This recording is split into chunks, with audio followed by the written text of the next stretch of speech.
आकाशवाणी भोपाल से प्रस्तुत हैं प्रादेशिक समाचार।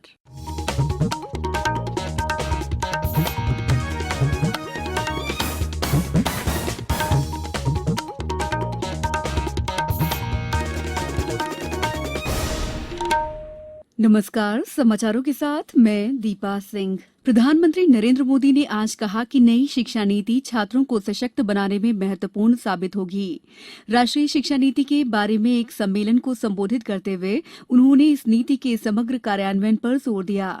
प्रधानमंत्री ने कहा कि इस सम्मेलन से नई शिक्षा नीति के बारे में और अधिक जानकारी मिलेगी, जिससे इसके बेहतर कार्यान्वयन में मदद मिलेगी। शिक्षा नीति में आमूलचूल परिवर्तन की आवश्यकता का उल्लेख करते हुए प्रधानमंत्री ने कहा कि देश की शिक्षा व्यवस्था वैश्विक स्तर की होनी चाहिए। उन्होंने कहा कि नई शिक्षा नीति नए भारत के निर्माण की नींव रखेगी। प्रधानमंत्री मोदी ने कहा कि जहां एक ओर छात्रों और युवाओं को वैश्विक स्तर बनाए रखना है, वहीं उन्हें अपनी जड़ों को भी नहीं भूलना है। उन्होंने कहा कि क्षेत्रीय भाषाओं में शिक्षा से छोटे बच्चों को लाभ होगा। प्रधानमंत्री ने कहा कि छात्रों पर पाठ्यक्रम का बोझ कम किया जाना चाहिए, क्योंकि ऐसा महसूस किया गया है कि उन पर जानकारी का बोझ बढ़ रहा है। पूर्व राष्ट्रपति अब्दुल कलाम का उल्लेख करते हुए प्रधानमंत्री ने कहा कि शिक्षा का उद्देश्य एक बेहतर इंसान तैयार करना होना चाहिए। केंद्र सरकार कोविड-19 से संबंधित एक राष्ट्रीय रजिस्टर बनाने जा रही है। इसका उद्देश्य कोविड से संबंधित देश के 100 अस्पतालों से रोगियों, उनके लक्षणों और उपचार से संबंधित आंकड़ों को एकत्र करना है। ये रजिस्टर 1 वर्ष तक चलेगा और इसमें जांच प्रयोगशालाओं द्वारा सत्यापित तथा अस्पतालों में भर्ती मरीजों के आंकड़े ही शामिल होंगे। भारतीय चिकित्सा अनुसंधान परिषद ने विभिन्न संस्थाओं से इस रजिस्टर के बारे में प्रस्ताव मांगे हैं। मध्यप्रदेश की सुप्रसिद्ध चंदेरी और महेश्वर की साड़ियां जल्द ही लोकसभा और विधानसभाओं में भी उपलब्ध होंगी। मध्यप्रदेश राज्य हथकरघा और हस्तशिल्प विकास निगम के इस प्रस्ताव को सरकार ने भी हरी झंडी दे दी है। पेश है एक रिपोर्ट। आधिकारिक जानकारी के अनुसार लोकसभा के साथ साथ 29 विधानसभाओं और 7 केंद्र शासित प्रदेशों में भी चंदेरी और महेश्वर की साड़ियां और राज्य के अन्य हथकरघा उत्पादों की प्रदर्शनी लगाई जाएगी। प्रस्ताव के मुताबिक पहले चरण में राज्य विधानसभाओं में 7 दिन की प्रदर्शनी लगाई जाएगी।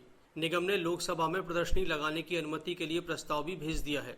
हथकरघा आयुक्त राजीव शर्मा के मुताबिक यह संभवतः पहला मौका है जब राज्य के हथकरघा और हस्तशिल्प उत्पाद इतने बड़े पैमाने पर प्रदर्शित और बेचे जाएंगे। यदि यह प्रयास सफल रहता है तो अगले चरण में इन सभी स्थानों पर शोरूम भी खोले जाएंगे। गौरतलब है कि चंदेरी की साड़ियों की प्रदर्शनी लंदन में भी लगाई गई थी और इसे काफी सराहा गया था। मध्य प्रदेश के हथकरघा ब्रांड मृगनयनी के फिलहाल देश भर में 36 शोरूम हैं। संजीव शर्मा, आकाशवाणी समाचार, भोपाल।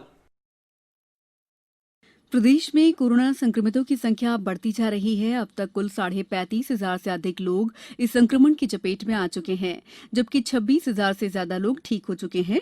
वहीं इंदौर में 157, भोपाल में 155, ग्वालियर में 89 मामले सामने आए हैं। जबलपुर में आज 45 पॉजिटिव मिले। इसके साथ जिलों में संक्रमितों की संख्या 1,664 हो गई है। इनमें से 1,176 मरीज स्वस्थ होकर घर लौट चुके हैं। जिले में अब लोग प्लाज्मा डोनेट करने के लिए सामने आ रहे हैं। 5 लोगों ने प्लाज्मा डोनेट करने की सहमति दी है। वहीं कटनी में 31 नए मरीज सामने आए हैं। इनमें से 24 मरीज पूरे एक ही परिवार के हैं। कुल संक्रमितों की संख्या 221 है। उधर विदिशा में 55 वर्षीय व्यक्ति की मौत हो गई। जिले में चौथी मौत है। जिले में बीमारी से उपचार के लिए 7 वेंटिलेटर लगाए गए हैं। उज्जैन में 18 नए संक्रमित मिले हैं, जबकि 10 मरीज स्वस्थ हुए हैं। यहां कुल संक्रमितों की संख्या 1,269 है। इनमें से 1,034 लोग कोरोना को मात दे चुके हैं। खंडवा में 3, झाबुआ में 10 नए मरीज सामने आए हैं।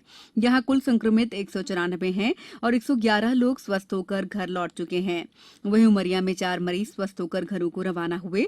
मंडला में 4, शहडोल में 10 और मुरैना में 24 नए केस मिले हैं। सिंगरौली जिले में 25 नए संक्रमित सामने आने के बाद सतर्कता बढ़ाई गई है। अब कुछ समाचार संक्षेप में। जबलपुर में रोको टोको अभियान के तहत मास्क न लगाने और सोशल डिस्टेंसिंग का पालन न करने वाले 284 लोगों के खिलाफ चालानी कार्रवाई की गई है।